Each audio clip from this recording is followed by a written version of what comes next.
Welcome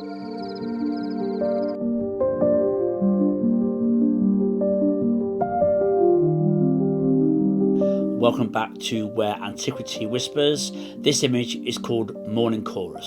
So this is the village of Lindos in Rhodes. You've probably seen pictures of it. It's quite well known. It's what I would describe as your typical whitewashed Greek village.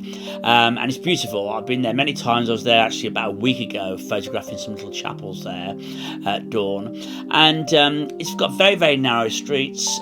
You can't get any big vehicles down there, only very small three-wheeled sort of tricycle things they use for deliveries and little vans. So it's very, very narrow, and you get a lot of donkeys there, which we'll probably speak about a little bit later because it's quite a controversial subject, as I found out.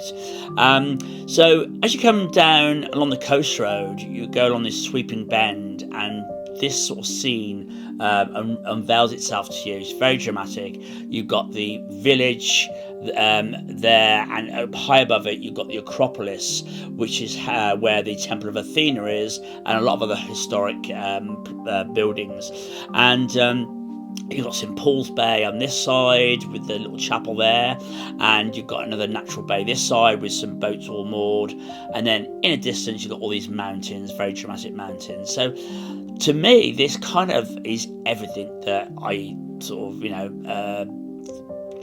think about Greece. It's got the mountains, the history, the quaint whitewashed villages, the sea and the boats. So it kind of encompasses all of this.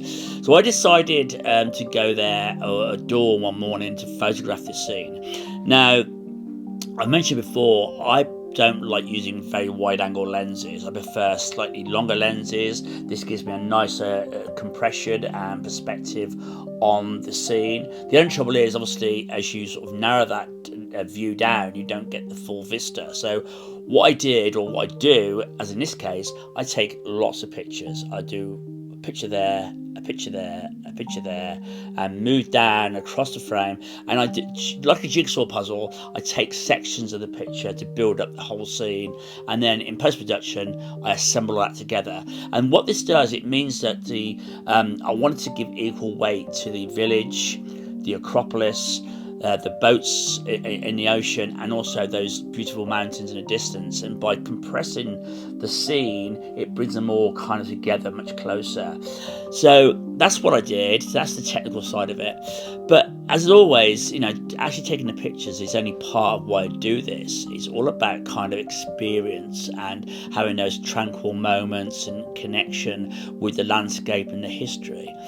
And the reason I mention that is because this particular image is memorable for me for the very reason that as the sun rose across the sea, all of a sudden, all these donkeys, of which there's plenty in this area, all started braying together, and it created a real sort of kind of biblical moment.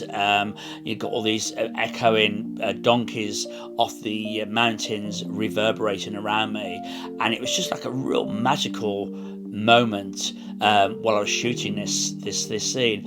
And I posted once, I posted a picture up, I'll put it up on screen now. I posted this picture of these donkeys at the top of the Acropolis with this beautiful view behind them, and I got quite a lot of stick off people. Not everybody, but quite a lot of people don't like the idea of donkeys being used because they're used to transport tourists from the village up to the Acropolis.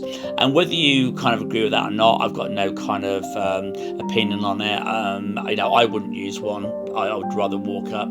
But a lot of people started saying, oh, you're promoting the abuse of animals by publishing this picture and all this silly stuff. I mean, I was just posting a lovely picture of these donkeys and this amazing view. But so I tend to avoid photographing or certainly publishing any pictures of donkeys now, because it does get people a bit riled up, which is fair enough. So so that's it. This image turned out exactly as I wanted, and it really does for me sum up Greece in one image.